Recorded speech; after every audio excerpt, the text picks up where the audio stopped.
Add গ্রুপের পক্ষ থেকে সবাইকে ইংরেজি নতুন বছরের শুভেচ্ছা জানিয়ে আরেকটি নতুন ভিডিও শুরু করছি।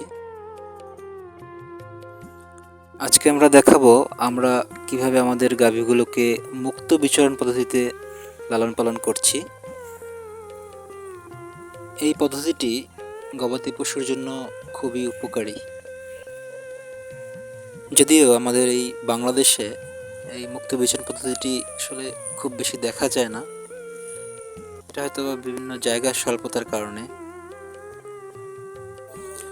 তবে বহির্বিশ্বের বড় বড় খামারগুলোতে আমরা দেখতে পারি এই পদ্ধতিটি। আপনারা দেখতে পাচ্ছেন গরুগুলো কি ফুরফুরে মেজাজে ঘোরাফেরা করছে। এটা ওদের স্বাস্থ্যের জন্য খুবই ভালো।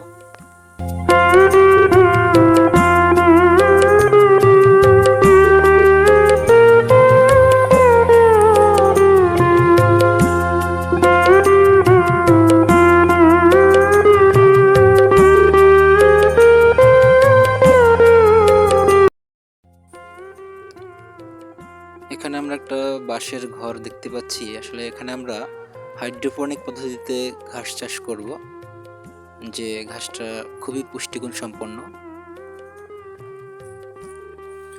শীতের জন্য আমরা এখানে জিও ব্ল্যাঙ্কেট, যেটা জিও ব্যাগের জিও কাপড়ের, সেটা ব্যবহার করি।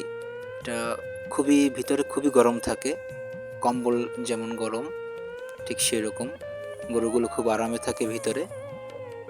ওদের ভিতরে একদম ঠান্ডা নেই বললেই চলে এবং খুবই গরম অনুভূত হয়। আসলে ব্ল্যাঙ্কেটটা খুবই উপকারী। আজকে এই পর্যন্তই, আবার নতুন একটা ভিডিওতে দেখা হবে। ধন্যবাদ।